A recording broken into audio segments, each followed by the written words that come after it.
kajiannya secara online. Sebelum kita mulai kajian pada siang hari ini, marilah salam dan sholawat kita panjatkan kepada junjungan kita Nabi Muhammad SAW. Semoga nanti di akhir zaman kita akan memperoleh syafaat dari beliau. Dan senangnya siang hari ini nih judulnya kekitaan banget ya, kekitaan banget. Kenapa? Karena judulnya adalah Aku Perempuan Berharga. Dan Masya Allah ini di sini telah hadir Mbak Sarita untuk kita ada teknologi yang udah maju ya. Jadi walaupun berpisah kota, negara, kita masih bisa tersambung ini ukhuwahnya, kemudian kajiannya juga masih bisa terselenggara. Alhamdulillah, selamat datang Mbak Sarita. Ini pertama kali kami dari Kajian Muslimah mengundang Mbak Sari ya. Sebelumnya kami akan perkenalkan dulu CV dari Mbak Sarita. Ya, beliau Mbak Sarita Meisaranda Matuluh merupakan seorang psikolog klinis memiliki peminatan terhadap individu dewasa dan pernikahan, kemudian berpengalaman dalam menangani permasalahan terkait pengenalan dan pengelolaan emosi. Kemudian beliau menyelesaikan pendidikan S2 Magister Profesi Klinis di Universitas Gadjah Mada, Masya Allah. Kemudian selama 7 tahun beliau berprofesi sebagai psikolog klinis yang mendalami psikologi Islam. Kemudian topik-topik yang ditangani oleh Mbak Sari selama ini adalah seputar pengenalan, pengelolaan diri, penerimaan, serta pemaafan.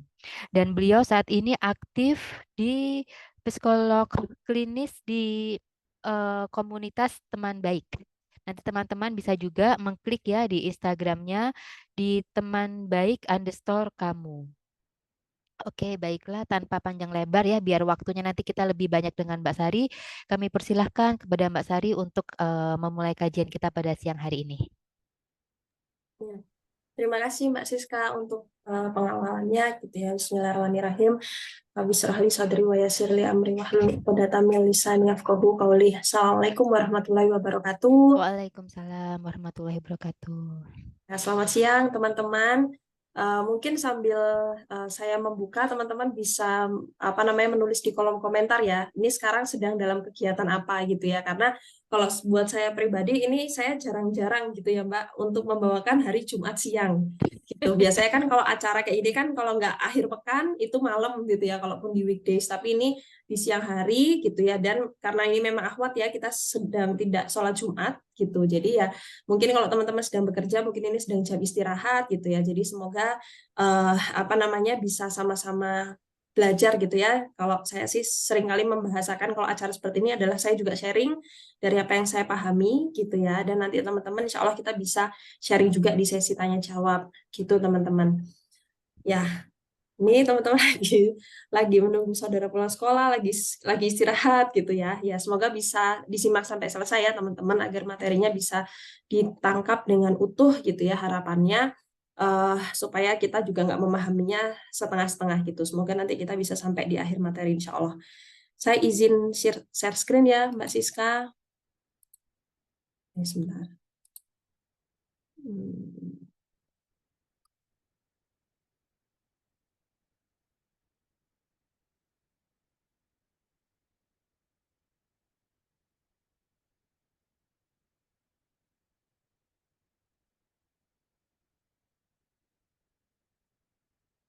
Ya, sudah tampak share screen-nya? Ya, sudah Mbak Sari. Oke. Ya, jadi teman-teman ini adalah judul yang eh, saya tuh senang gitu ya kalau misalnya membahas tentang keberhargaan diri gitu ya, karena seringkali nanti di materi juga insya Allah akan kita bahas gitu ya, kenapa sih keberhargaan diri dalam konsep psikologis itu ini tuh sangat penting gitu ya, Eh, apa namanya sangat penting untuk dibahas dan dipahami dari diri kita sendiri, dikenali dan ya kemudian kita perlu pengelolaannya gitu ya terkait keberhargaan diri ini. Dan karena kita di sini karena kita di sini perempuan gitu ya, jadi kita perlu untuk menyampaikannya dalam ranah ya aku adalah perempuan yang berharga gitu. Nah, sebelum saya lanjutkan ke materi, teman-teman, saya selalu mengawali dengan pertanyaan gitu ya. Teman-teman boleh jawab di kolom chat gitu. Apa sih hal yang bisa membuat teman-teman tuh merasa berharga? Teman-teman tuh akan ngerasa bahwa keberhargaan dirinya itu terasa atau meningkat itu ketika sedang apa? Boleh ditulis di kolom chat.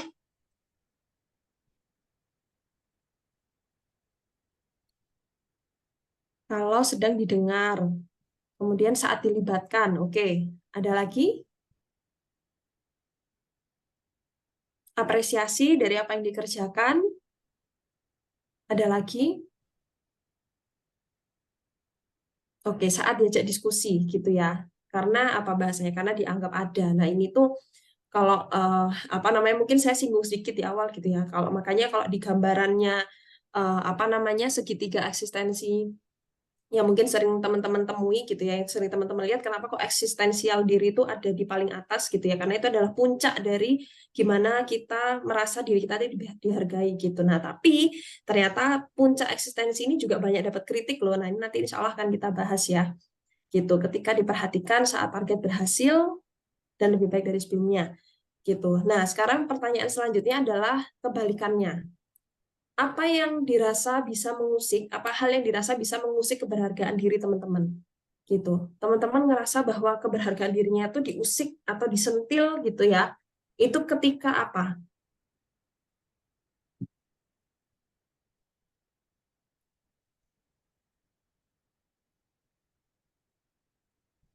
Waktu dicuekin, pendapat tidak didengar, waktu lalai, waktu ngerasa diabaikan. Oke, dianggap nggak ada. Oke, saya cukupkan ya teman-teman untuk pertanyaannya supaya kita bisa masuk ke materi. Nah, jadi teman-teman, saya akan mengawali dengan um, ini gitu ya, self worth gitu. Kalau membahasakan di istilah psikologi, keberhargaan diri ini adalah sesuatu diistilahkan dengan self worth gitu. Jadi ini berdasarkan pengertian di kamus gitu ya teman-teman, bahwa perasaan bahwa kita ini adalah seseorang, kita tuh menganggap diri kita tuh adalah seseorang yang baik. Jadi kita punya pandangan yang positif atas diri kita sendiri, dan kita ini pantas diperlakukan dengan respect gitu. Nah, itu adalah sesuatu yang kita pandang atas diri kita sendiri. Ya karena kalau misalnya kita merasa bahwa diri kita ini berharga, kita tuh apa namanya, pasti hal itu akan memengaruhi bagaimana kita itu merasa bahwa kita seharusnya dihargai atau diperlakukan secara layak gitu ya, oleh orang lain, oleh orang-orang di sekitar kita gitu ya. Makanya yang paling penting adalah bagaimana kita tuh kemudian merasa bahwa diri kita tuh berharga gitu. Kita dulu yang merasa diri kita berharga, karena itulah kita kemudian punya sudut pandang bahwa kita itu pantas gitu ya, diperlakukan juga dengan respect, dengan berharga. Nah, pemahaman tentang self worth ini karena lagi-lagi dia berpusat pada kata-kata diri, self. Nah, ini yang nanti akan kita lihat ke belakangnya gitu ya. Apa sih kemudian dampaknya, dan apa sih sebenarnya yang perlu kita lihat pada diri kita sendiri sehingga keberhargaan diri ini menjadi sesuatu yang apa ya bahasanya, menjadi sesuatu yang benar-benar bisa kita rasakan gitu. Nah, kemudian self worth ini teman-teman, kalau teman-teman cari di googling gitu ya, maksudnya teman-teman ketik di Google gitu ya, self worth ini mesti yang keluar nanti adalah self esteem gitu, karena self worth dan self esteem ini adalah sesuatu yang sebenarnya sama, karena ya lagi-lagi ini adalah istilah gitu ya. Self worth, self esteem itu adalah perasaan positif atau negatif yang kita nilai atas diri kita sendiri gitu. Jadi penilaian ini itu tuh sudah terinternalisasi ke kita teman-teman, sudah kita hayati, sudah kita pakai untuk bagaimana caranya kita merasakan diri kita sebagai seseorang yang berharga atau tidak berharga gitu ya, sebagai seseorang yang punya sudut pandang positif atau negatif atas diri kita sendiri, perasaan atas penerimaan dan respect gitu ya. Lagi-lagi tadi kita merasa bahwa kita ini dihargai nggak sih di situasi ini, kita ini sedang diterima nggak sih di situasi ini. Makanya tadi banyak yang menjawabkan ya, ketika kita sedang diajak diskusi, ketika kita diakui, ketika kita itu dianggap ada gitu ya di dalam sebuah forum gitu. Nah, itu tuh bisa membuat kita itu merasa bahwa ya kita ini berharga gitu ya. Jadi perasaan atas penerimaan dan respect gitu, yang kadangkala kita berharapnya hal itu tuh dilihat atau datangnya adalah dari orang lain. Padahal kembali ke poin pertama gitu ya, padahal self worth atau self esteem ini itu perlu didahului dari bagaimana caranya kita itu merasakan diri kita sendiri, memposisikan diri kita sendiri, menilai diri kita sendiri, karena ya ini tadi self worth itu adalah bagaimana sebenarnya kita punya sudut pandangnya positif atau negatif atas diri kita gitu. Dan tentu saja hal ini tuh bisa memengaruhi konsep diri ya, karena konsep diri pun kalau diartikan tuh ya bagaimana caranya kita memandang diri kita, bagaimana kita tuh mengkonsep diri kita tuh sebagai orang yang seperti apa sih gitu. Apakah kemudian kita merasa, karena kadangkala ada orang yang kemudian memang sudut pandangnya adalah apa namanya, ya merasa bahwa dirinya itu nggak layak gitu ya, dirinya itu nggak seberharga itu gitu ya. Eh, Itulah yang kemudian kita bisa melihat bagaimana sih sebenarnya konsep diri kita gitu. Nah, sifatnya ini subjektif dan bisa terbentuk oleh pengalaman hidup, nanti akan kita bahas.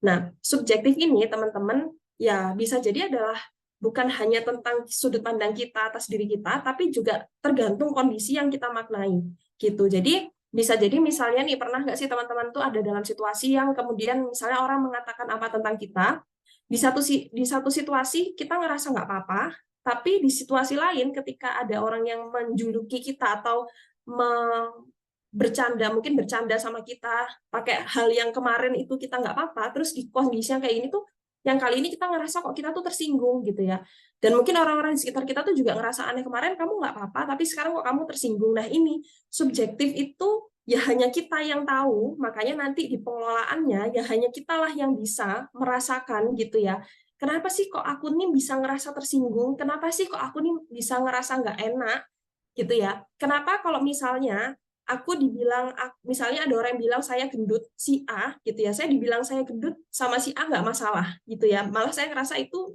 kayak panggilan kesayangan gitu ya. Tapi ketika si B yang ngomong itu tuh menyakiti saya gitu, rasanya dipanggil gendut gitu misalnya gitu, atau menyinggung secara fisik gitu ya. Kalau si A yang ngomong ini nggak apa-apa, tapi kalau si B atau si C yang ngomong itu saya tersinggung.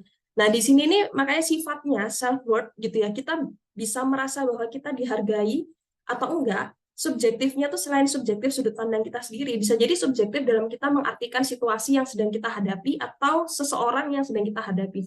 Makanya subjektif ini ya benar-benar subjektif gitu ya teman-teman. Kita yang tahu gitu ya, kita yang kemudian semestinya bisa apa ya namanya, mengoreksi, mengevaluasi ini kenapa ya kok aku bisa ngerasa kayak gini. Nah, itu makanya dibilang sifatnya tuh subjektif gitu. Nah, self worth atau self esteem gitu ya, ini apa namanya, self worth atau self esteem ini disebut sebagai aspek yang penting dalam menunjang kesehatan mental, pencapaian akademik, kesuksesan dalam hidup serta kebahagiaan. Ini saya mau bahas dulu gitu ya, bahwa ya seringkali gitu ya, maksudnya di ruang konseling gitu ya, ketika saya berhadapan dengan klien gitu ya, seringkali masalah-masalah yang mengganggu kondisi psikologisnya, entah itu masih dalam apa namanya, masalah kesehatan mental atau sudah gangguan gitu ya, itu ya seringkali yang terusik itu adalah memang terkait dengan hal-hal yang berkaitan dengan ya dirinya gitu ya, self worth gitu ya, berkaitan dengan bagaimana dia merasa diterima, bagaimana dia merasa berharga atau enggak gitu. Nah, seringkali memang apa namanya, yang sering kali terusik itu memang di aspek ini gitu ya, tentang self worth atau self esteem gitu. Makanya apa namanya, teman-teman bisa membayangkan ya, coba dibayangkan aja bahwa orang yang punya sudut pandang yang positif tentang dirinya itu pasti akan lebih bisa menunjang kesehatan mentalnya gitu. Dan kemudian disebutkan dalam sebuah jurnal gitu ya, bahwa self worth atau self esteem ini juga akan pasti bisa memengaruhi kepercayaan diri seseorang gitu ya, dalam kemudian memengaruhi pencapaian akademik, kesuksesan dalam hidup gitu ya, dalam apa menggapai perjalanan karir kayak gitu. Nah, ini tuh bisa juga memengaruhi gitu. Nah, serta juga mencapai kebahagiaan gitu. Nah, apa namanya, yang diartikan sebagai kebahagiaan di sini, karena ada juga orang-orang yang bahkan merasa bahwa itu tadi yang saya bilang ya, bahwa ketika mereka menemui sebuah situasi gitu, mereka tuh bahkan bisa berpikir bahwa aku nih kayaknya nggak layak deh buat bahagia gitu ya. Karena kadang ada orang-orang yang ketika merasa senang gitu ya, mungkin ketika masuk dalam kondisi yang membuat dia senang, itu kemudian muncul kayak kekhawatiran bahwa ini habis ini apa ya bakalan kejadian kayak gitu ketika dia merasa senang gitu. Jadi kayak dihantui oleh was-was gitu, yang kemudian merasa bahwa ya dirinya tuh nggak layak gitu ya untuk merasakan bahagia gitu. Nah, bayangkan kalau misalnya seseorang yang kemudian punya sudut pandang apa self worth yang sehat gitu ya. Nah, itu bisa memengaruhi bagaimana seseorang itu bisa mencapai kebahagiaan gitu. Nah, ini kayak penunjangnya gitu ya, teman-teman. Jadi kayak self esteem atau self worth itu ditopang oleh ketiga makna ini gitu. Jadi yang pertama, karena tadi sudah dibahas itu ya, bahwa self esteem itu ya self worth itu sendiri, yaitu penilaian atas keberhargaan diri. Tadi sudah dijelaskan gitu ya. Nah, self efficacy, self esteem atau self worth ini itu juga akan ditopang oleh bagaimana kita itu menilai bahwa diri kita ini ada gunanya nggak sih? gitu. Diri kita ini ada punya manfaat nggak sih untuk hadir di sini gitu ya. Diri kita ini punya apa namanya, punya kemampuan nggak sih untuk dilakukan gitu ya. Yang itu kemudian kalau di psikologi diartikan sebagai self efficacy. Nah, ini insya Allah yang akan kita bahas di pertemuan selanjutnya gitu ya. Aku perempuan berdaya gitu ya, karena ya ini tadi akar dari keberdayaan itu adalah ya kita ngerasa, kita memandang diri kita tuh seperti apa gitu ya. Jadi self efficacy dan self worth ini akan saling menopang gitu ya teman-teman.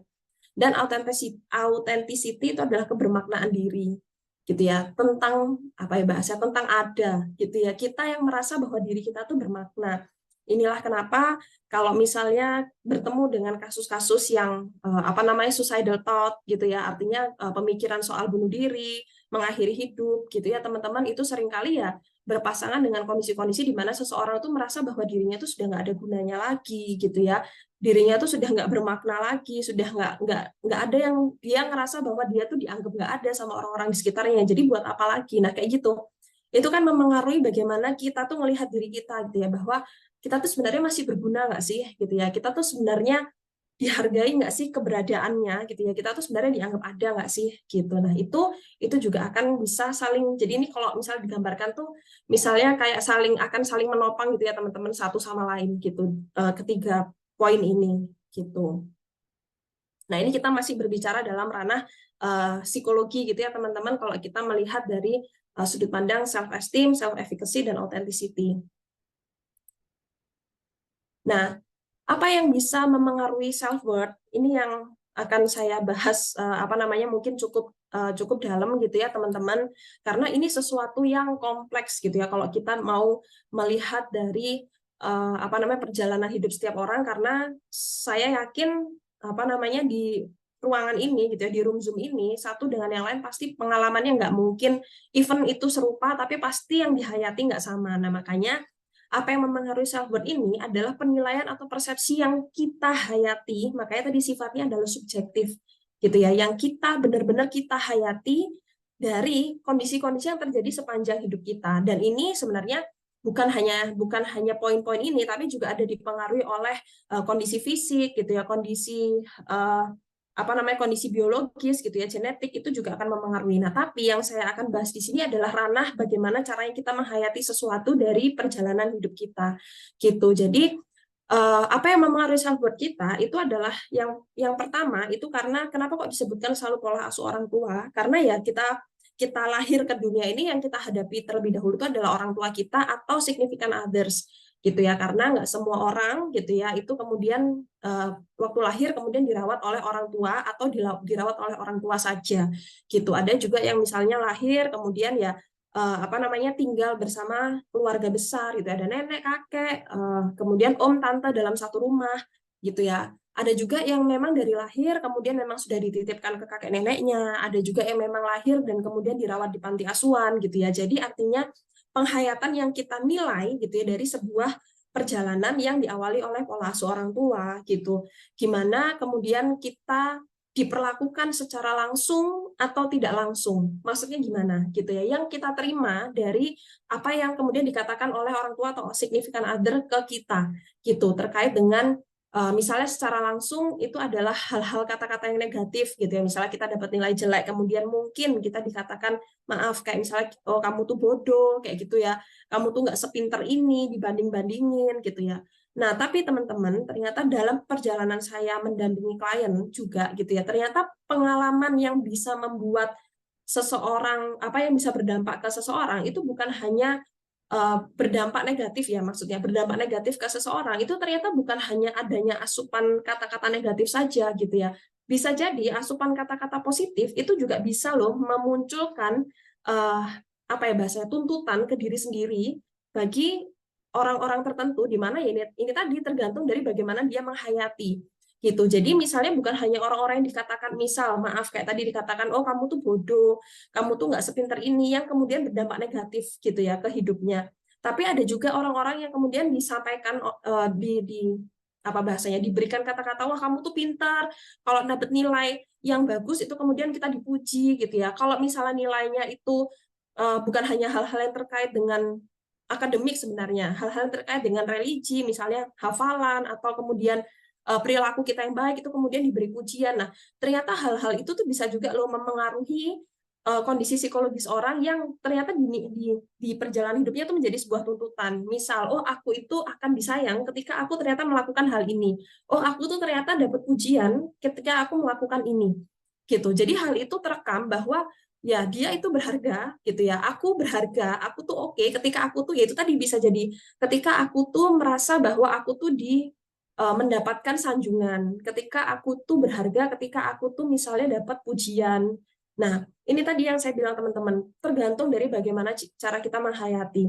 Bisa jadi misalnya ada kakak adik berantem gitu ya, masih kecil-kecil berantem, kemudian apa namanya orang tuanya itu mengeluarkan kata-kata mengeluarkan kata-kata dengan nada yang tinggi gitu ya. Yang satu bisa menangis, yang satu oke-oke aja gitu. Nah, ini makanya saya bilang gitu ya, apa namanya tergantung dari bagaimana penilaian atau persepsi atas situasi yang terjadi dan kemudian kita hayati sebagai seseorang yang oh aku nih dihargai ketika aku nih merasa bahwa aku nih dianggap ada kalau nah hal-hal yang seperti itu yang kemudian kita rekam gitu ya dalam dalam apa namanya penghayatan kita dan bisa jadi itu terpantik oleh kondisi-kondisi yang kita temui sepanjang hidup kita gitu. Nah, ini tadi yang saya bilang hal-hal yang langsung dikatakan, perlakuan yang langsung dilakukan ke kita itu. Ada juga yang nggak langsung gitu. Misalnya bisa jadi nggak mengarahnya nggak ke kita. Misalnya orang tua kita tuh berantem gitu ya, orang tua kita tuh berkonflik di hadapan kita dan sebenarnya arahnya tuh nggak ke kita, tapi mungkin adanya mereka yang keras satu sama lain gitu ya, itu kemudian membuat seseorang tuh bisa jadi berpikir bahwa mereka nih nganggap aku ada nggak sih di sini gitu ya, mereka tuh menghargai aku nggak sih ada di sini. Nah itu bisa jadi bisa juga gitu ya, kemudian mempengaruhi bagaimana seseorang itu menghayati dirinya gitu ya dalam kondisi apa namanya dalam kondisi dia kemudian merasa bahwa keberhargaan dirinya itu terletak pada apa ya situasi-situasi yang seperti apa gitu. Nah makanya ini tadi yang saya bilang bisa jadi dalam room zoom ini aja itu sangat subjektif apa yang kemudian bisa membuat saya merasa berharga itu mungkin aja beda sama teman-teman yang lainnya. Misal kayak tadi bahasanya adalah dianggap ada gitu ya, dianggap ada atau diajak diskusi gitu. Ini bisa jadi berbeda juga gitu ya. Apa namanya penghayatan antara satu orang dan orang yang lainnya dan akan terpantik dalam situasi yang apa. Misalnya gitu ya, saya kalau nggak misalnya nih saya kalau nggak dianggap ada di kelas gitu ya, misalnya kalau apa dalam sesi diskusi misalnya di kelas bersama dosen gitu ya, saya justru berharap bahwa saya jangan sampai sampai dilihat sama dosen gitu ya, saya harapannya malah saya dianggap nggak ada gitu ya di kelas biar nggak dipanggil biar nggak disuruh. Tapi ada loh seseorang yang ketika dia di dalam kelas dia tuh berharap bahwa dialah yang dipanggil gitu ya, bahwa dialah yang akan disuruh maju gitu ya, akan menjelaskan. Ada loh orang yang seperti itu. Nah, tapi di situasi lain gitu ya, mungkin yang tadi saya harapannya di kelas saya nggak dinotis sama dosen, tapi di sisi lain saya tuh tersinggungnya adalah misal ada teman main, tapi misalnya saya tuh nggak diajak gitu, atau teman-teman yang merasa apa teman-teman tuh janjian ngapain gitu terus misalnya intinya saya tuh ngerasa nggak diajak, jadi saya lihat mungkin saya lihat storynya teman update terus oh kok mereka jalan sendiri aku nggak diajak gitu ya, tapi bagi yang tadi minta di notice di kelas bagi dia hal-hal yang seperti ini nggak masalah. Nah ini makanya bisa jadi sangat subjektif gitu ya teman-teman penerimaan penghayatan kita dan itu bisa kepantiknya di situasi yang seperti apa itu akan sangat subjektif di masing-masing dari kita gitu ya, dan ini bisa jadi dipengaruhi juga oleh kondisi fisik gitu ya. Apa namanya saya pernah apa namanya bertemu dengan seseorang gitu ya yang maaf ada apa ya bahasanya uh, apa sih ada kekurangan secara fisik gitu ya di tubuhnya gitu. Nah ibunya gitu ya orang tuanya itu seringkali berusaha untuk membuat dia itu menerima kondisinya itu dengan berkata bahwa oh ya kondisimu ini nggak apa-apa kayak gini tuh nggak apa-apa gitu ya.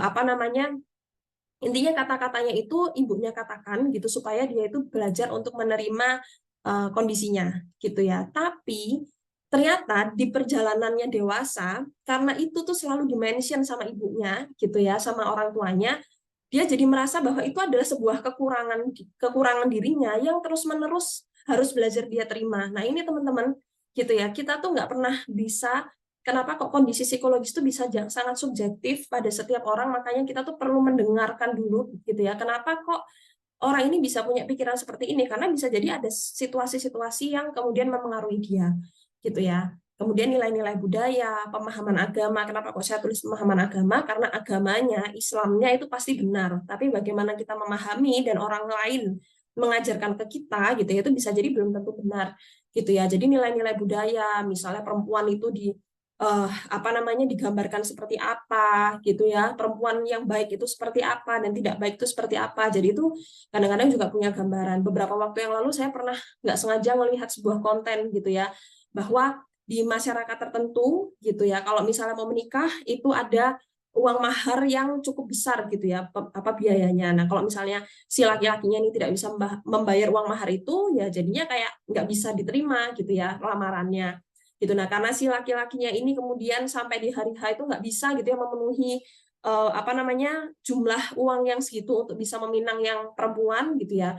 Kemudian ya pernikahannya nggak dilaksanakan. Nah, ini yang perempuannya itu kemudian menilai bahwa oh iya ya, apa namanya, apakah maksudnya dia tuh ternyata nggak bahasanya gimana sih, tidak diperjuangkan segitunya, gitu ya, sama laki-lakinya, karena ya laki-laki itu kemudian dia rasa menyerah, gitu ya, untuk nggak bisa membayar sejumlah uang, gitu. Nah, ini kan bisa sangat subjektif ya. Kalau kita nanyain dari sudut pandang laki-lakinya, bisa jadi ini sudut pandangnya akan berbeda, gitu. Makanya nilai-nilai budaya kayak gitu tuh akan bisa sangat memengaruhi apa namanya bagaimana seseorang itu melihat dirinya, gitu. Kemudian pendidikan, gitu. Pendidikan ini bukan hanya tentang akademik ya. Misalnya ranking itu juga bisa memengaruhi, tapi ini di sini lebih ke arah kayak pengalaman sekolahnya, gitu ya. Bisa jadi ada anak yang tidak terlalu pandai, gitu ya, di kelas, bisa jadi melakukan kesalahan, dipanggil sama guru ke depan, terus habis itu disampaikan kesalahannya, ditertawakan sama teman-teman sekelas. Nah, itu kan juga akan bisa memengaruhi, gitu ya, bagaimana dia menilai dirinya.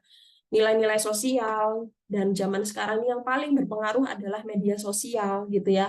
Ketika setiap orang yang punya akun itu sekarang sudah apa namanya bisa menyampaikan sudut pandang pribadi mereka, gitu. Jadi ya setiap orang apa kayak punya hak, gitu ya, untuk menyuarakan apa sih yang benar atau nggak benar menurut mereka, gitu. Bahwa ya perempuan tuh seharusnya seperti ini, gitu ya. Ibu tuh seharusnya seperti ini, gitu. Jadi teman yang baik itu harusnya seperti ini dan segala macam, gitu. Jadi setiap orang jadi punya standar, gitu ya. Makanya yang selalu disampaikan adalah orang-orang yang kita follow itu akan sangat bisa memengaruhi sudut pandang kita, gitu ya. Termasuk bagaimana cara kita melihat diri sendiri. Kayak waktu itu viral, sempat viral itu ya, bahwa usia segini itu harusnya penghasilannya tuh sudah segini, tabungannya sudah segini. Dan waktu saya baca komen, berarti kalau misalnya belum segitu, berarti ada yang kemudian berusaha untuk menengahi, gitu ya, bahwa enggak kayak gitu kok, tapi juga ternyata ada juga orang-orang yang merasa bahwa ya mereka kemudian merasa bahwa mereka adalah orang-orang yang gagal, gitu ya, karena di usia segitu itu belum punya rumah sendiri, belum belum keluar dari rumah, gitu ya, belum menikah dan segala macam, gitu ya. Jadi apa namanya sudut pandang tentang penilaian bahwa oh orang yang umur segitu harusnya sudah menikah, orang yang umur segini itu seharusnya sudah punya anak dan sebagainya, gitu ya, teman-teman. Itu bisa bisa jadi kita tangkap, gitu, dari opini-opini orang-orang yang disebarkan lewat media sosial dan segala hal yang menjadi asupan penilaian akan diri kita. Karena ini tadi, karena subjektif, bisa jadi pola-pola pemikiran kita, apa yang kita hayati tentang diri kita sendiri itu akan berbeda-beda. Dalam room Zoom ini aja bisa jadi beda-beda, gitu. Nah, lalu ini yang saya kutip ya dari apa yang disampaikan oleh Abu Zaid Al-Balkhi dalam buku ini, Kesehatan Jiwa, sudah diterjemahkan, gitu ya, bahwa pengalaman tidak menyenangkan itu bukanlah penyebab langsung dari gangguan emosional atau masalah pada kondisi psikis kita, gitu. Namun yang paling berpengaruh adalah bagaimana seseorang merespon dan menafsirkan pengalaman tersebut. Jadi yang selalu saya sampaikan, gitu ya, kalau misalnya apa namanya kenapa kok contoh yang sering kali saya berikan tuh adalah misal saya dicubit, gitu ya, oleh si A, gitu, dicubit keras banget, terus saya ngerasa sakit, gitu ya, saya ngerasa sakit dan saya bilang awas ya kamu, nanti 5 tahun lagi kalau kita ketemu tak bales kamu, gitu. Nah, ketika saya bertemu sama si A lagi, gitu ya, 5 tahun kemudian saya cubit dia keras banget bahkan sampai biru, gitu ya, belum tentu apa yang saya rasakan ini tuh rasa sakit saya tuh sudah hilang, gitu ya. Karena apa? Karena bisa jadi sakitnya tuh bukan hanya tentang fisik, tapi ketika saya dicubit si A, hal itu tuh membuat saya merasa bahwa saat itu saya tuh sedang tidak disayang gitu ya. Saat itu saya sedang merasa bahwa saya itu tidak dihargai gitu ya. Makanya ini tadi yang saya bilang, even kita membalaskan sesuatu, dan ini akan berkaitan dengan materi yang lainnya gitu ya. Kalau kita tidak memaafkan apa namanya, misalnya materi soal pemaafan gitu ya, saat kita tidak memaafkan orang, kita ingin dia tuh terbalaskan kayak gitu ya, belum tentu itu kemudian bisa merilis perasaan kita, karena sebenarnya karena sebenarnya yang perlu kita rilis itu adalah ini, bagaimana kita menafsirkan pengalaman tersebut gitu ya. Apa yang kita rasakan atas diri kita saat kita mengalami sebuah situasi, berada dalam sebuah situasi gitu. Nah, ini yang kemudian menurut Al-Balkhi itu akan sangat mempengaruhi bagaimana seseorang itu merespon atau beremosi gitu ya, teman-teman. Nah, ini saya bacakan ciri orang dengan self worth yang baik gitu ya. Kenapa kok saya nggak bilang tinggi? Nanti akan saya bahas gitu ya. Jadi self worth yang baik, self worth yang cukup gitu ya, dan juga kondisi sebaliknya gitu. Jadi orang yang punya self worth yang baik ya dia akan punya konsep diri yang baik juga gitu ya. Bagaimana cara dia melihat dirinya, bagaimana cara dia memandang dirinya gitu. Misalnya bisa menyebutkan dirinya itu baik dari apa namanya ranah positif gitu ya, tapi juga bisa memahami keterbatasannya dia itu apa gitu. Jadi saya tidak menyebutkan kekurangan, tapi keterbatasannya itu apa sih dia gitu. Dia nggak bisa dalam hal apa, itu dia punya konsep diri yang baik gitu. Jadi keterbatasan ini tidak kemudian membuat dia merasa kurang gitu ya, tapi ya kita memang menyadari bahwa apa namanya ya kita tuh memang apa kurang menguasai dalam hal-hal yang seperti apa gitu ya. Jadi kita perlu menyadari itu. Nah, makanya ini akan sangat berhubungan dengan bagaimana kita mengenali diri kita gitu ya. Maka kita punya konsep diri yang seperti apa atas diri kita gitu. Kemudian punya batasan diri yang sehat gitu. Termasuk juga yaitu tadi kita tahu prioritas, kita tahu apa namanya apa sih orang-orang yang punya self worth yang baik ya dia akan tahu gitu ya apa namanya tahu caranya ngomong enggak, bagaimana caranya menolak gitu ya, karena ya dia tidak punya banyak kekhawatiran tentang waduh kalau misalnya aku nggak ikut ntar aku dijauhin, kalau misalnya aku nggak ikut ntar aku jadi ketinggalan ini, berkaitan juga kalau misalnya dia mau bahas tentang FOMO gitu ya teman-teman gitu. Jadi ya itu akan sangat berkaitan dengan bagaimana itu tadi kita memandang diri kita saat misalnya kita berani menolak atas sesuatu yang kita sadar kita sekarang sedang nggak di situ gitu ya. Kita sadar bahwa mungkin kita sedang menyelesaikan sesuatu yang lebih prioritas gitu. Kemudian mampu berkomunikasi dengan asertif, yaitu tadi termasuk untuk ngomong enggak, termasuk memberi batasan gitu ya bahwa apa namanya kita tuh nggak bisa menerima perlakuan yang seperti ini gitu ya. Ya namanya asertif gitu ya, pasti ada penjelasannya lagi yang lebih panjang ya, tapi artinya asertif itu adalah mampu menyampaikan apa yang kita rasakan dengan baik gitu ya, dengan sehat gitu. Jadi ya kita boleh kok sebenarnya menyampaikan bahwa kita nggak suka, kita marah gitu ya, kita merasa tersinggung dengan kata-kata kata-kata seseorang yang menyakiti kita, tapi itu tadi dengan cara yang sehat, dengan cara yang baik gitu. Makanya kemudian batasan diri dan komunikasi asertifnya akan saling berhubungan. Kemudian mampu mengelola emosi dengan sehat, karena kemudian tidak larut gitu ya. Bayangkan aja orang yang tadi yang merasa bahwa dirinya tuh nggak berharga, mungkin dia akan selalu dihantui dengan rasa bersalah gitu ya, kemudian menyalahkan diri gitu ya. Nah, orang-orang seperti ini kan akan sulit untuk mampu mengelola emosi dengan sehat gitu ya. Dan ini larinya kemudian kalau ke fisik ya, kemudian ada orang-orang yang larinya adalah karena tidak menghargai diri, merasa bahwa dirilah yang harus kemudian disalahkan gitu ya. Kemudian ini berujung pada apa namanya kondisi-kondisi yang bisa jadi menyakiti diri sendiri gitu ya. Makanya orang-orang yang dengan self worth yang baik dia itu akan tahu gitu ya bahwa apa namanya tidak tidak akan tenggelam dalam perasaan khawatir, takut dijauhi, takut kalau misalnya dia nggak ada gimana, kalau misalnya dia nggak berteman, kalau misalnya dia nggak dianggap kayak gitu ya. Dan itu akan sangat apa namanya akan sulit untuk seseorang itu untuk bisa mengelola emosi. Makanya ini tadi orang dengan self worth yang baik dia akan mampu mengelola emosi dengan sehat gitu.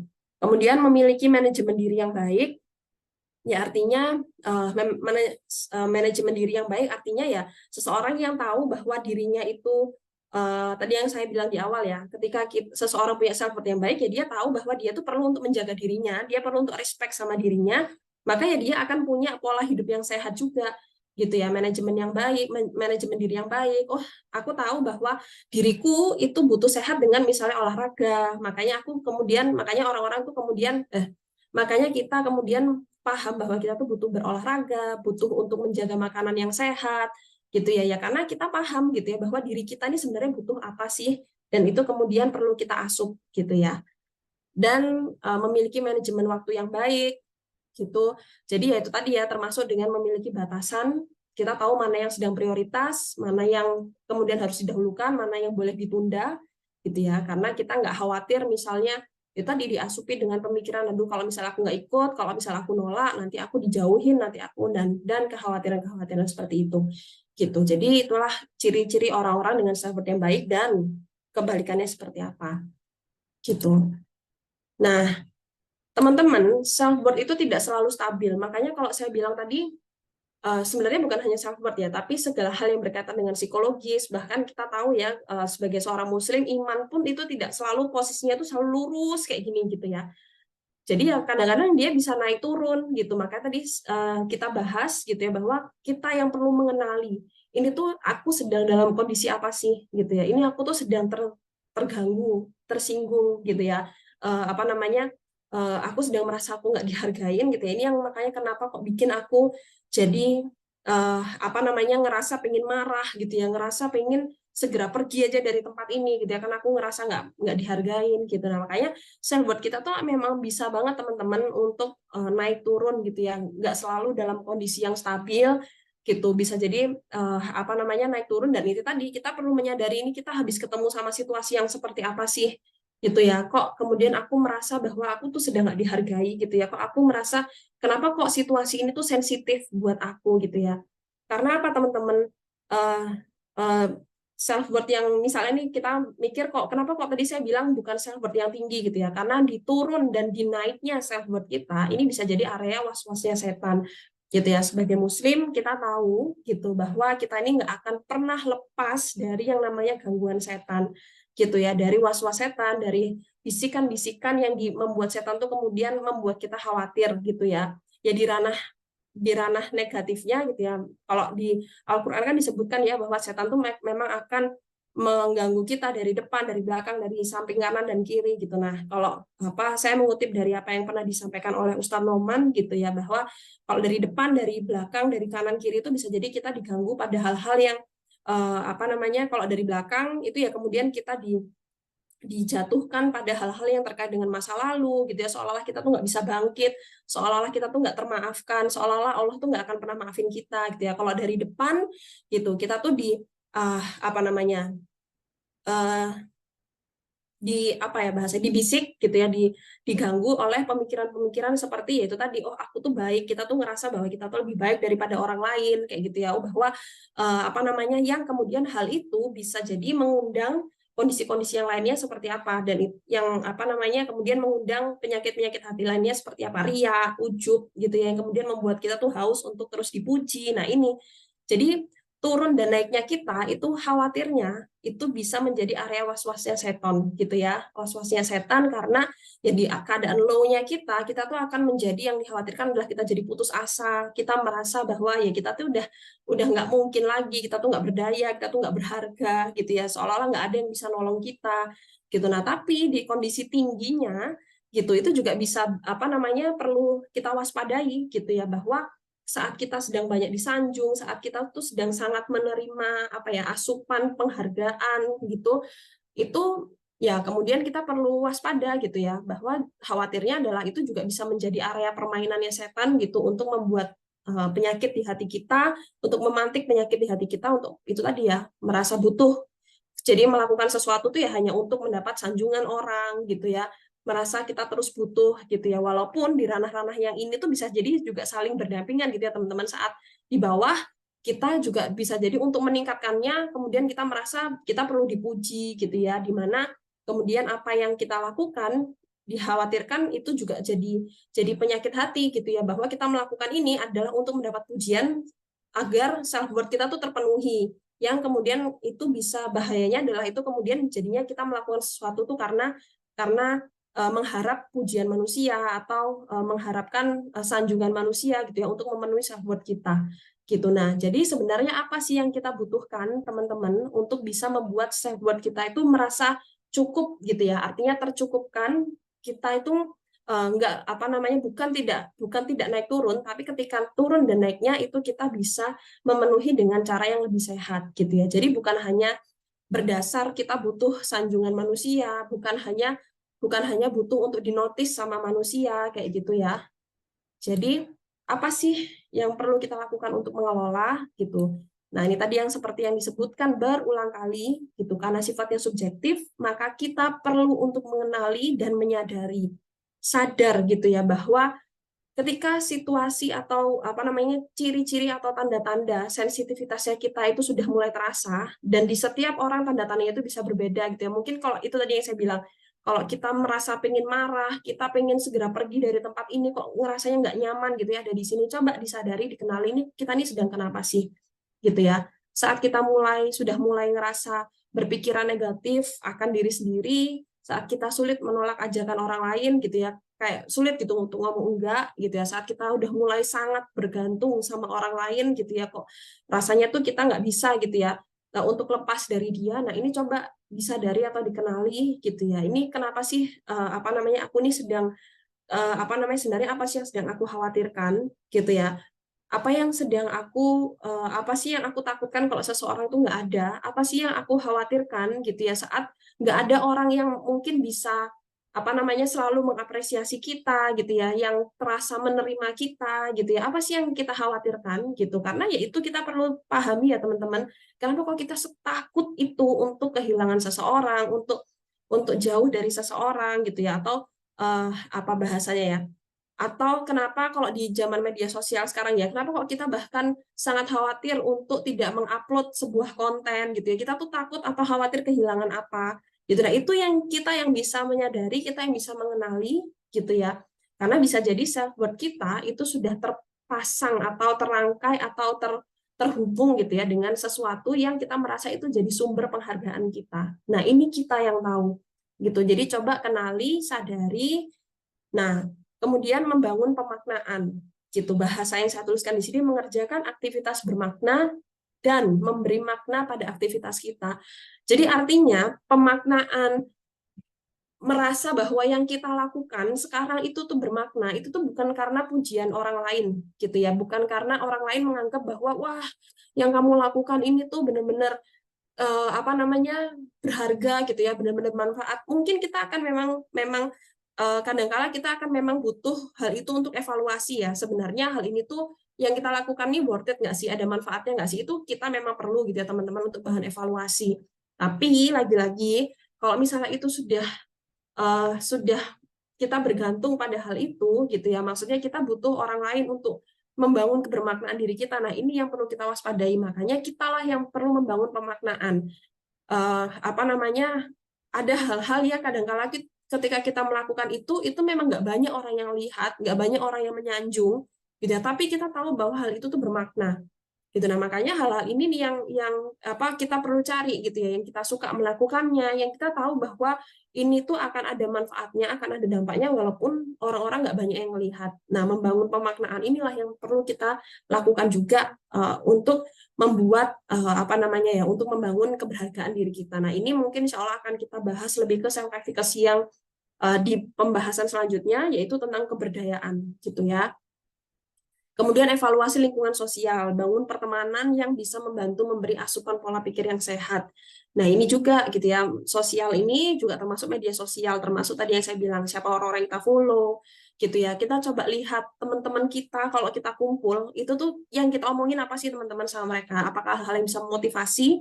Apakah hal-hal yang bisa membangkitkan sebuah optimisme gitu ya, untuk kita melakukan sesuatu? Atau kalau kita ketemu sama mereka tuh ya, merasani satu orang dan yang lain gitu ya, hanya untuk membuat diri kita tuh terasa lebih baik dari mereka gitu. Nah, ini kan perlu kita koreksi gitu ya, teman-teman lingkungan pertemanan kita tuh seperti apa gitu. Dan yang terakhir adalah kembali pada nilai yang hakiki. Nah, ini yang nanti akan kita bahas lebih banyak gitu ya.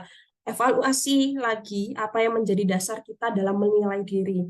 Apakah yang tadi gitu ya, kita menilai kebermaknaan itu berdasarkan apa yang dinilai dari orang lain, oleh orang lain gitu ya, atau kita tuh sudah selama ini menggantungkan keberhargaan kita tuh atas pada sesuatu, misalnya yaitu tadi berdasarkan likes mungkin di media sosial gitu ya, sanjungan orang, hadirnya seseorang. Nah, ini coba kita lihat gitu ya. Sebenarnya self worth kita ini berkompatibel sama apa gitu ya bahasanya gitu. Nyambungnya sama apa, tergantungnya sama apa gitu. Nah, apa sih yang jadi referensi berpikir kita? Ini yang perlu kita pertimbangkan gitu ya, teman-teman.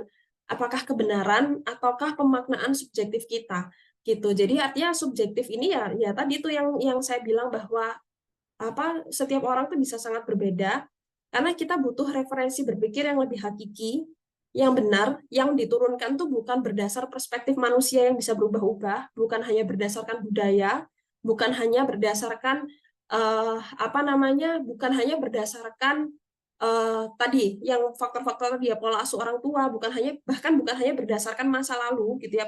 Ini yang tadi saya tuliskan pemaknaan atas informasi masa lalu semata tentang bagaimana kita tuh dianggap berhasil atau enggak, bagaimana sudut pandang yang memang itu kalau sudah lama terhayati ya kita memang akan butuh waktu gitu ya untuk mengikis gitu ya karena mungkin sudah mendarah daging di sudut pandang kita di penghayatan kita, makanya kita perlu dikikis terus gitu ya untuk kemudian kita tahu sebenarnya referensi kita berpikir untuk menilai diri kita tuh apa sih gitu ya. Dan ya kita tahu gitu ya bahwa referensi berpikir kita yang paling penting itu adalah sudut pandangnya dari Al-Qur'an.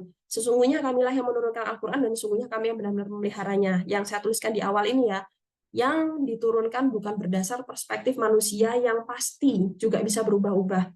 Ya manusia yang lain kalau kita sadar bahwa kita tuh bisa berubah-ubah, ya orang lain yang punya opini itu pun juga bisa jadi kalau dia tidak sudut pandangnya tidak berlandaskan pada sesuatu yang hakiki ya sudut pandangnya itu bisa jadi ya hanya berdasarkan dorongan-dorongan dia semata gitu ya. Makanya kita kalau mau mengikuti seseorang, melihat seseorang itu juga perlu melihat latar belakangnya dia ini dipengaruhi atau sudut pandangnya ini berdasarkan apa gitu ya teman-teman. Nah, di sini jadi ya kita tahu bahwa Al-Quran itu penyembuh atau obat, namun bukan hanya sekedar alat untuk menyembuhkan. Bukan hanya dibutuhkan jika pikiran negatif menyerang atau saat tertekan atau tidak baik-baik saja gitu ya. Jadi saya mengutip apa namanya salah satu nasihat dari seorang guru gitu ya. Jadi beliau menyebutkan bahwa sholat, baca Al-Quran gitu ya, zikir itu memang bisa menjadi sebuah bentuk terapi. Tapi tidak apa namanya, tapi juga tidak selalu tepat untuk disebut terapi karena khawatirnya ketika kita menyebut dia terapi gitu ya, khawatirnya ketika sudah merasa baik-baik saja kemudian dia ditinggalkan gitu. Padahal ini tadi bukan hanya dibutuhkan jika pikiran negatif itu menyerang atau saat tertekan atau saat tidak baik-baik saja gitu ya. Tapi ya itu perlu continue, perlu terus-menerus gitu ya. Karena itu tadi Al-Qur'an segala sesuatu yang berhubungan dengan apa yang diperintahkan sama Allah itu pasti akan berhubungan dengan hati. Nah, hati kita ini ya butuh kayak bahasanya apa ya diinfus terus-menerus gitu ya teman-teman supaya dia tuh hidup.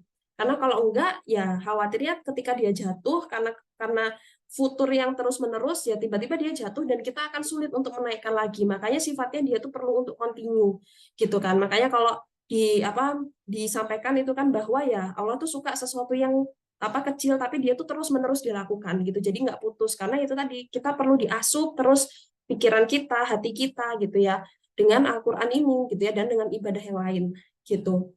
Bukan hanya dibuka secara acak terus kita dapat pesannya apa karena kan banyak sekali yang ini saya kutip dari lagi-lagi penjelasannya Ustadz Noman gitu ya waktu ada yang bertanya boleh nggak sih kita tuh kalau misalnya pengen dapat jawaban apa gitu ya kemudian kita buka Al-Qur'an gitu ya terserah nanti dapatnya halaman berapa yaitu kemudian kita merasa itu jadi jawaban buat kita ya boleh-boleh aja tapi kita perlu juga mempelajari semua isinya karena satu penjelasan itu akan berhubungan dengan penjelasan yang lain gitu. Makanya kita perlu untuk mempelajari, ketemu guru gitu ya untuk memahami Al-Qur'an ini seperti apa gitu. Nah, misalnya kayak gini nih teman-teman, kenapa sih kok kita butuh kembali ke Al-Qur'an gitu ya. Jadi artinya barang siapa yang mengerjakan amal soleh, baik laki-laki maupun perempuan dalam keadaan beriman, dan surat-surat yang lainnya gitu ya. Saya nggak akan jelasin satu persatu gitu ya, karena bukan ranah saya juga untuk menjelaskan maksud ayat gitu. Tapi yang mau saya sampaikan adalah, ada nggak sih di Al-Quran itu yang menyampaikan bahwa perempuan yang cantik itu yang seperti apa?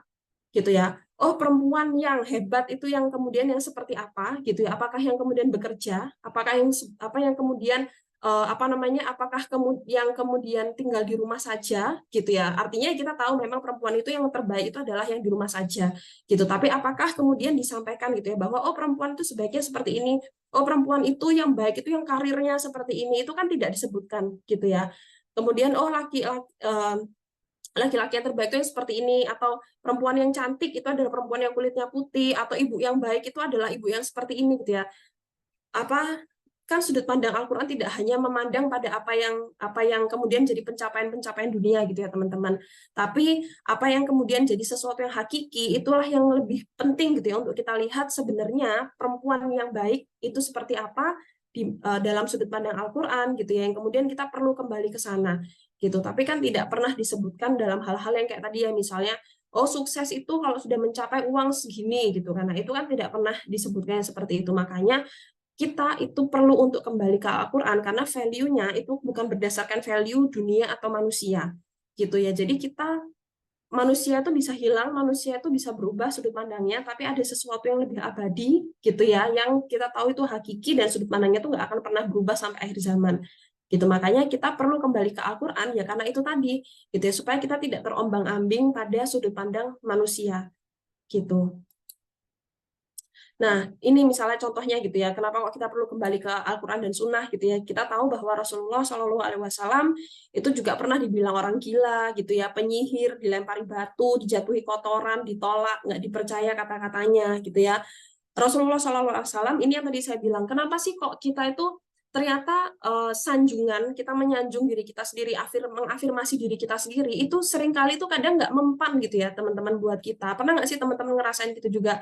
Kadang-kadang kita tuh sering gitu ya juga dianjurkan untuk mengafirmasi diri gitu ya, bahwa oh aku nih baik, aku nih eh, apa namanya, aku nih perempuan yang seperti ini. Jadi kayak mengafirmasi diri kita sendiri gitu ya, aku nih perempuan yang baik, aku nih perempuan yang bisa diterima dan segala macam. Tapi terkadang hal itu tuh nggak selalu cukup ya untuk bisa membuat kita yakin bahwa kita ini cukup gitu. Nah, ternyata yang kalau kita melihat dari Rasulullah Shallallahu Alaihi Wasallam, kalau misalnya dalam cerita-cerita misalnya kayak seperti beliau saat di Taif habis dilempari batu kayak gitu, itu yang dikatakan justru adalah bentuk-bentuk koreksi atas dirinya sendiri. Mungkin aku yang penyampaiannya kurang kurang tepat gitu ya, dan doa-doa yang disampaikan oleh misal saat Nabi Yunus ada di dalam perutnya ikan paus gitu ya, saat Nabi Adam kemudian diusir dari surga, kata-kata pertaubatannya itu adalah selalu tentang bagaimana kemudian mengakui kesalahan gitu ya, bahwa aku menzalimi diriku sendiri gitu ya. Kata-katanya itu kan adalah selalu tentang koreksi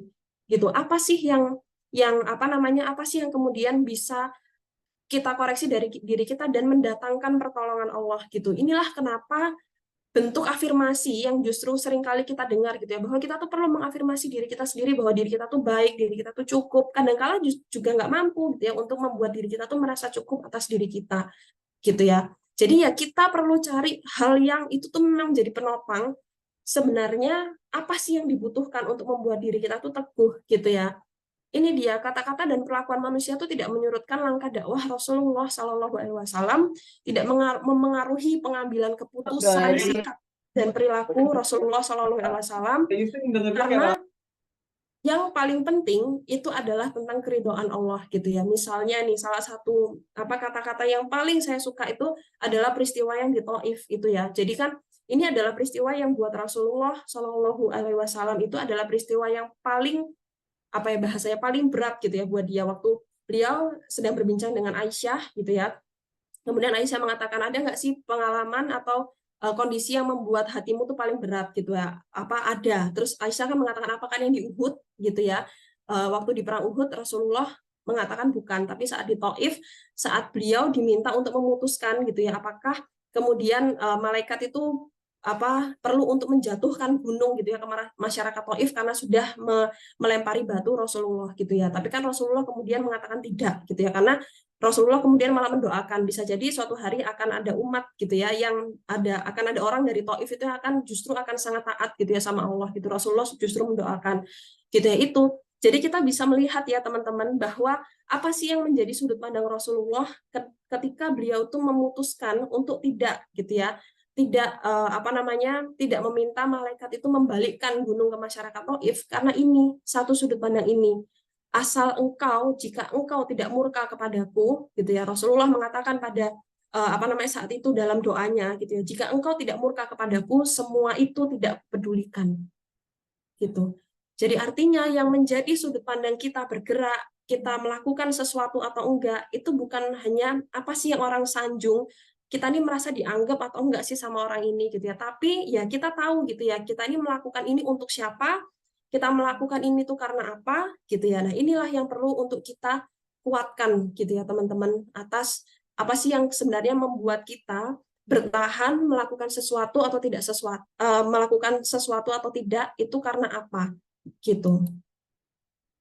Dan ini adalah sesuatu yang paling penting gitu ya, untuk kita juga penting untuk kita lihat gitu ya, bahwa seringkali kan kalau kita ngomongin kondisi psikologis kita hanya akan berpusat pada luka gini ya, luka pengalaman masa lalu kayak gitu, padahal ada dua hal yang juga perlu kita jaga gitu. Yang pertama itu adalah noda gitu. Noda ini maksudnya tentang hati gitu ya teman-teman, karena kadangkala ya kita melakukan sesuatu untuk membuat diri kita merasa lebih baik secara psikologis gitu ya, karena padahal sebagai muslim kita tuh tahu bahwa pusatnya diri kita itu ada di hati. Kita tahu ya bahwa dari hadisnya Rasulullah, kalau satu baik semuanya ikut baik itu adalah hati gitu ya. Jadi kalau kita ini saya membacakan di sini ya, hati yang ternoda itu akan sulit untuk melihat cahaya hikmah gitu. Jadi kalau misalnya nih kadang-kala kan ketika kita sedang nggak enak secara hati gitu, yang ngerasa sedih atau ngerasa lagi nggak nyaman secara psikologis, nah coba perhatikan apa yang kemudian kita lakukan untuk membuat diri kita tuh merasa lebih baik. Dari mata, telinga, lisan, tangan, dan kaki kita tuh ngelakuin apa. Karena kalau misalnya apa yang kita lakukan dengan mata, telinga, lisan, ini adalah sesuatu yang membuat yang menyelisihi atau yang membuat Allah itu nggak ridho, yaitu justru akan bisa semakin mengotori hati kita. Misalnya tontonan, apa yang kita dengerin, apa yang kita katakan gitu ya, ceritakan sama orang lain gitu. Kalau misalnya sudut pandangnya hanyalah agar membuat hati kita tuh, pengennya kita tuh membuat hati kita semakin tenang, ya kita juga perlu melihat gitu ya, bahwa kalau dia memunculkan noda di hati, ya itu tidak akan membuat hati kita semakin tenang. Karena ini hati yang ternoda itu akan sulit melihat cahaya hikmah. Kita jadi nggak bisa melihat, misalnya dalam sebuah ujian yang Allah kasih, kita akan jadi sulit untuk melihat sebenarnya apa sih pembelajaran yang berusaha Allah titipkan lewat kondisi ini gitu ya. Karena ya tadi hati kita tuh sudah nggak mampu untuk membantu kita untuk membangun sebuah prasangka yang sehat gitu. Nah, ini kan juga akan sangat berhubungan ya bagaimana dengan cara kita melihat diri kita. Kalau hati kita itu ya sudah nggak bisa untuk melihat sudah sulit untuk melihat sebenarnya Allah tuh mau ngajarin kita apa sih gitu. Nah, makanya noda ini juga perlu kita jaga gitu ya teman-teman, untuk membantu kita melihat diri kita ini adalah seseorang yang seperti apa. Kalau misalnya kita diuji sama Allah kemudian kita melihatnya adalah, oh ini Allah nggak sayang sama aku gitu ya, kita jadi sulit melihat bahwa justru ujian itu adalah bentuk kasih sayangnya Allah pada orang-orang yang beriman. Itu akan sulit untuk kita melihat itu saat hati kita itu ya, hati kita tuh berpenyakit, hati kita itu kotor gitu. Makanya kita perlu untuk menjaga juga gitu. Tadi yang saya bilang, bukan hanya sekali tapi terus menerus gitu. Kita perlu untuk melihat gitu ya, sebenarnya ini nih seperti apa sih kalau kita sulit untuk berprasangka baik bahkan pada diri kita sendiri gitu ya. Kita perlu melihat ini kenapa sih, apa sih yang sering kita tonton akhir-akhir ini, apa yang mungkin sering kita dengarkan, karena itu akan bisa berpengaruh sama noda di hati gitu. Kemudian kegelapan itu adalah juga tentang ilmu gitu ya. Jadi ya untuk kita bisa berprasangka baik gitu ya, untuk bisa melakukan sesuatu dengan sudut pandang yang baik, itu pastinya kita butuh ilmu. Karena itu tadi yang saya sampaikan, bahwa ya kita nggak akan pernah tahu bahwa ujian itu baik untuk kita kalau kita nggak punya ilmunya gitu. Jadi ya ilmu ini akan kita butuhkan untuk sejalan untuk menopang iman kita gitu teman-teman. Dan ini sepertinya slide terakhir gitu ya.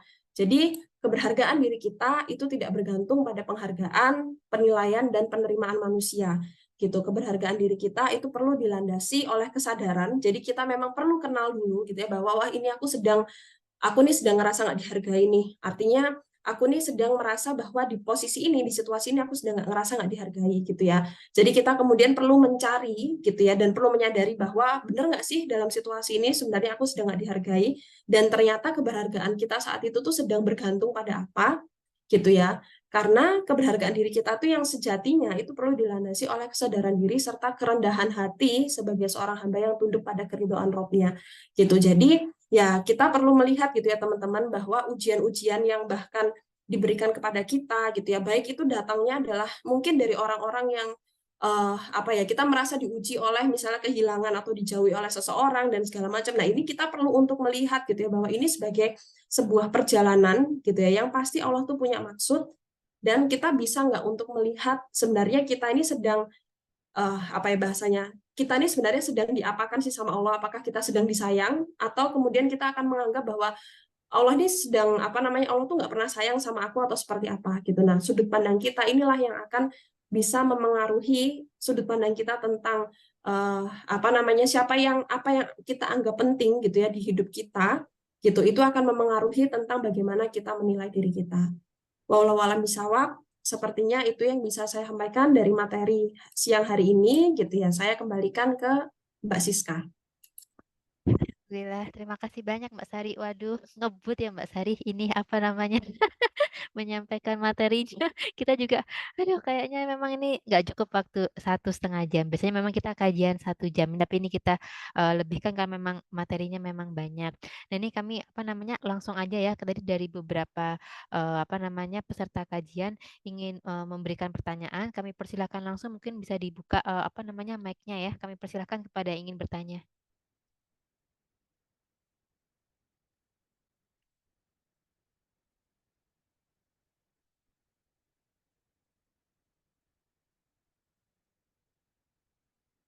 Ya, kami persilahkan. Bisa langsung open mic-nya aja atau mau tulis di chat, nanti kami akan bacakan.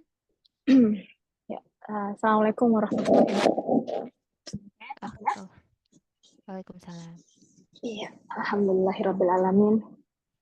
Saya senang sekali hari ini bisa berkesempatan hadir di kegiatannya Mbak Sarita. Mbak Siska, salam kenal, saya Husnul. Mbak Sarita ini salah satu sahabat saya ya, sahabat lama. Kita terpisah beberapa kota. Kebetulan saya lagi di Malang sekarang. Kita ketemu pertama kali pada saat itu di Palu, ya Mbak Rit ya, pada saat gempa di kota kami tahun 2018. Itu mungkin sejarah singkat pertemuan kami.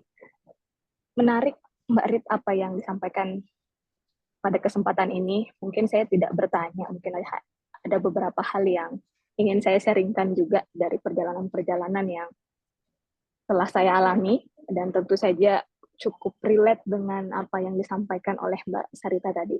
Mungkin di awal saya ingin mengklarifikasi sedikit yang Mbak Rit sempat tadi, Mbak Sarita sempat menyebut ada di suku tertentu yang dibilang uang panaiknya lah ya. Sebenarnya itu bukan uang mahar. Jadi kalau di kami, kebetulan saya orang Sulawesi, jadi di uang mahar itu, uang panai yang dimaksud itu adalah lebih kepada uang pesta. Nah, mahar tetap sama seperti biasanya, tapi memang ada beberapa suku yang suku-suku tertentu, termasuk dalam suku Bugis, yang masih cukup kental dengan pemahaman bahwa uang mahar itu harus ada dan harus dipenuhi sesuai kesepakatan dari pihak perempuan. Tapi seiring berjalannya waktu sampai pada saat ini itu sudah mulai ada yang mulai menerima bahwa sebuah pernikahan itu tidak tergantung dari seberapa kita memberikan uang panai tadi itu, ya. Itu tergantung dari niat awal kita. Nah, mungkin sedikit Mbak Rir, Mbak Siska, dan teman-teman yang pun juga belajar pada hari ini, saya sempat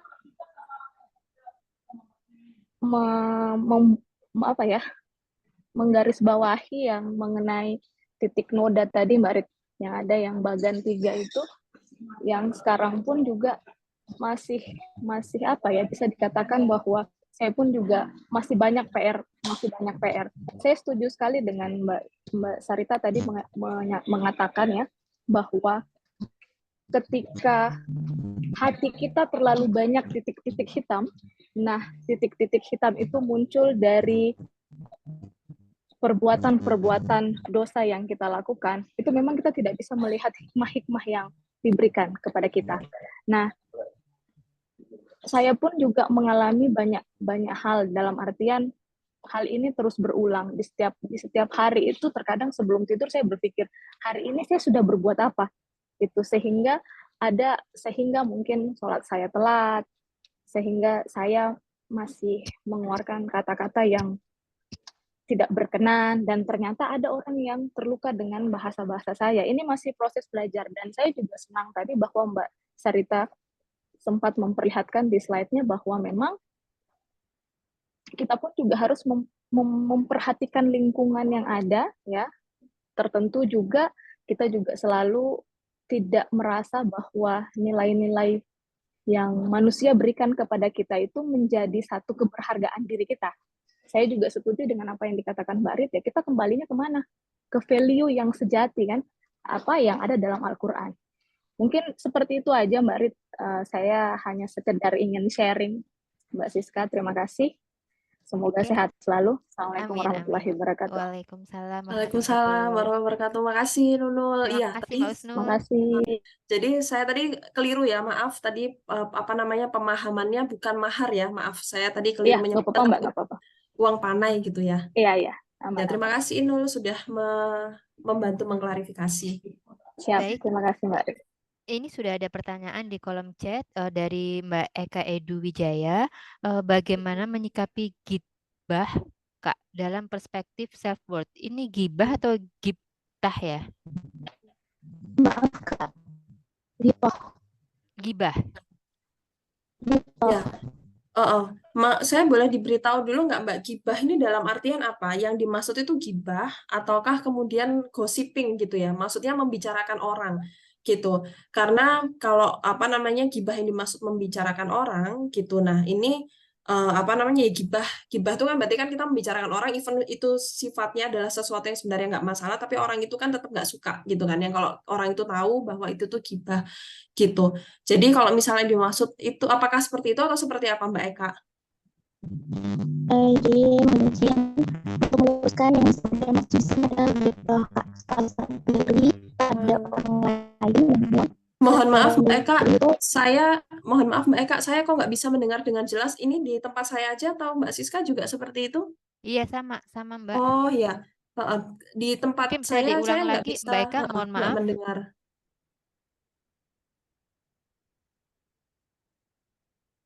Halo?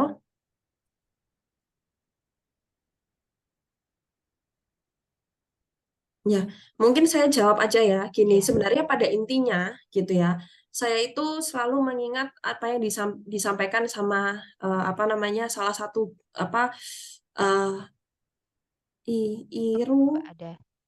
Iru dalam kebaikan Iru itu apa ya? iri Mbak.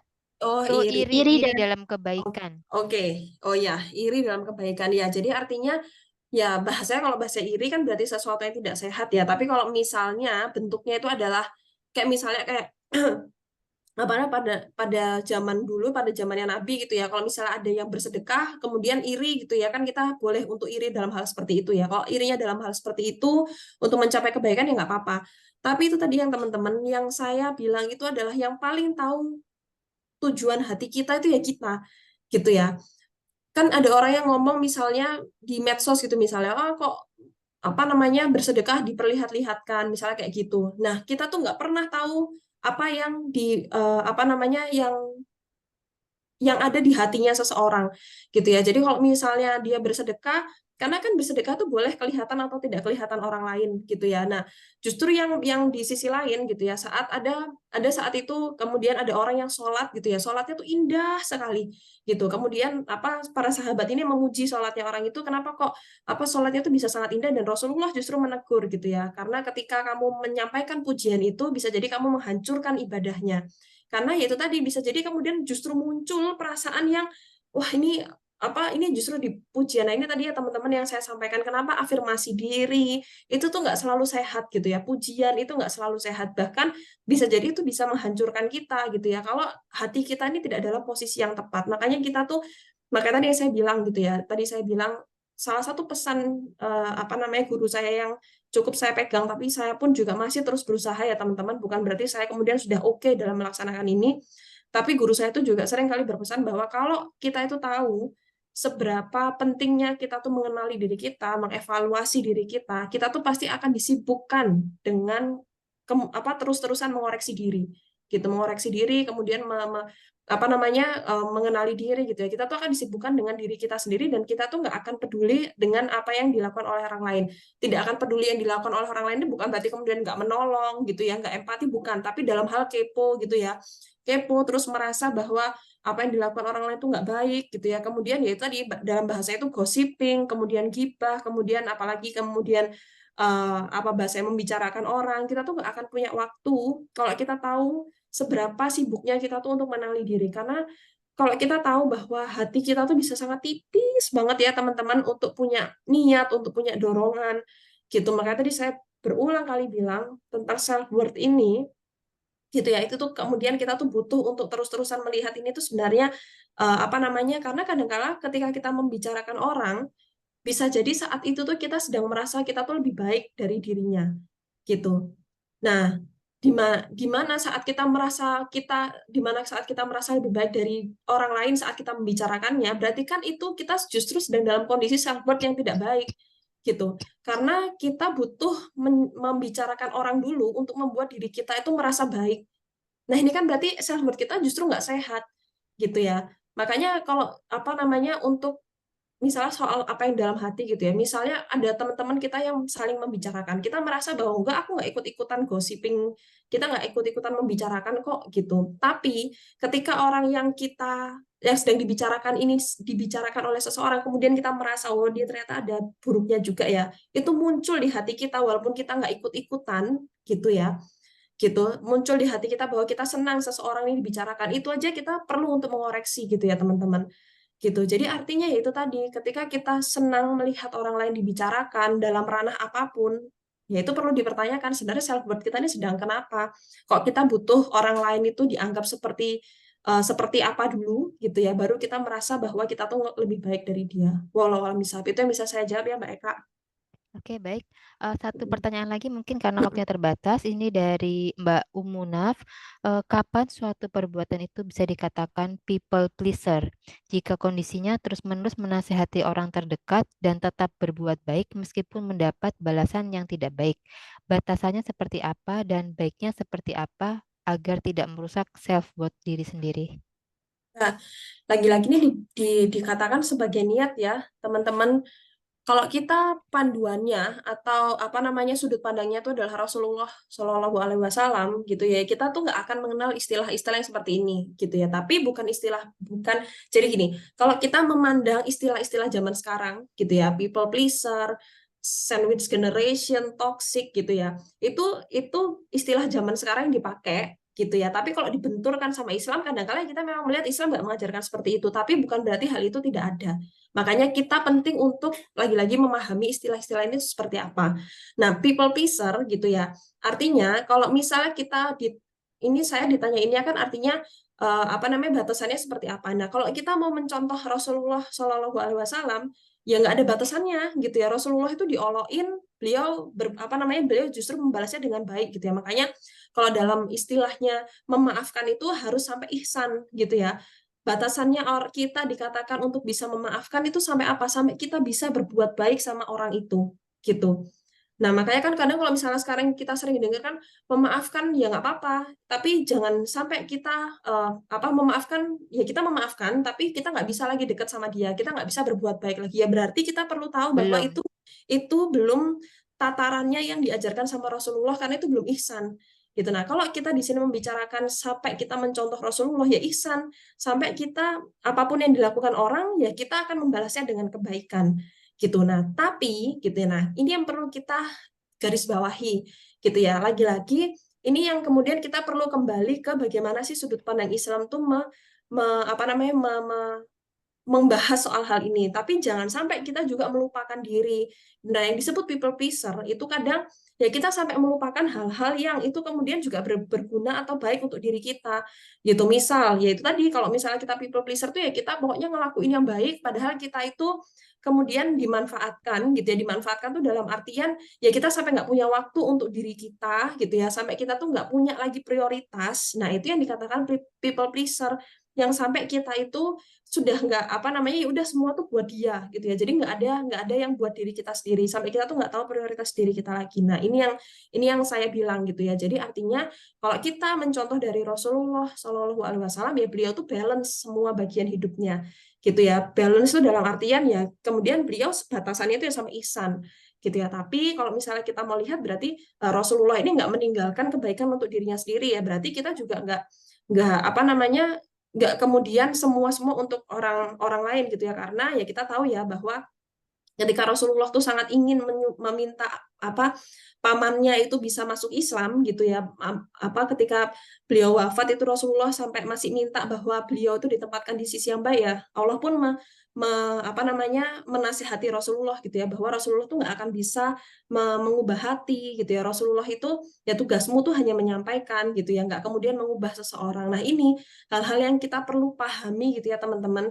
Lagi-lagi yang tahu batasnya itu adalah diri kita. Kita yang merasakan bahwa ketika kita tuh sudah sangat into seseorang gitu ya, ke orang itu banget, kita perlu melihat ini nih apa sih yang sebenarnya aku cari. Aku pengen membawa dia untuk misalnya ke ranah yang lebih baik, atau aku pengen dia tuh ikut aku gitu. Maksudnya merasa bahwa kita ini benar dan kita diikuti gitu. Karena kalau misalnya seperti itu, pasti rasanya tuh terasa kok orang ini nggak nurut-nurut sih sama aku kayak gitu. Nah, posisi ini kita yang bisa merasakan, walau alam bisawab. Oke, baik. Terima kasih Mbak Sarita. Kemudian saya mohon izin ya untuk pertanyaan terakhir dari Mbak Eka mengenai apa namanya, mungkin tidak bisa kami sampaikan di sini. Nanti mungkin apa namanya untuk teman-teman yang lainnya masih ingin apa namanya tuh mengetahui atau tahu lebih banyak materi-materi yang apa namanya disampaikan oleh Mbak Sarita ya bisa mengunjungi Instagram beliau di temanbaik_kamu gitu. Baiklah, mungkin saya izin atas nama panitia kajian muslimah, Mbak Sarita, terima kasih banyak atas sharing ilmunya. Nggak bisa cuma sekali pertemuan ini kita bisa langsung terbuka, tapi ada satu satu apa namanya tadi tuh yang bisa kita tarik garis tadi ya. Kalau contoh manusia terbaik itu yang kita bisa jadikan contoh yaitu Nabi Muhammad, Nabi Nabi junjungan kita ya, Nabi Muhammad SAW. Dan tadi yang saya garis bawahi juga bahwa kebahagiaan diri kita itu tidak bergantung pada penghargaan dan penilaian atau penerimaan manusia, tapi apa namanya kita itu penghargaan terhadap kesadaran diri sendiri, apa namanya tunduk kepada keridhaan Allah Subhanahu Wa Taala yang kami apa namanya saya garis bawahin tadi. Baiklah, apa namanya, marilah kami mohon maaf sebelumnya atas nama panitia apabila ada yang kurang berkenan atau masih kurang sempurna dari penyelenggaraan kajian ini, Mbak Sarita. Marilah kita tutup kajian kita pada siang hari ini dengan pembacaan doa penutup majelis ilmu. Subhanakallahumma wa bihamdika asyhadu alla ilaha illa anta astaghfiruka wa atubu ilaik. Baik, Mbak Sarita, terima kasih atas waktunya. Mudah-mudahan ada kesempatan di lain waktu untuk kita bisa apa namanya sharing ilmu yang lainnya. Sehat-sehat selalu Mbak Sarita. Mohon izin Ya, live. Assalamualaikum warahmatullahi wabarakatuh. Waalaikumsalam warahmatullahi wabarakatuh. Terima kasih teman-teman. Terima kasih Mbak Sarita, Mbak Akhir. Siska. Sama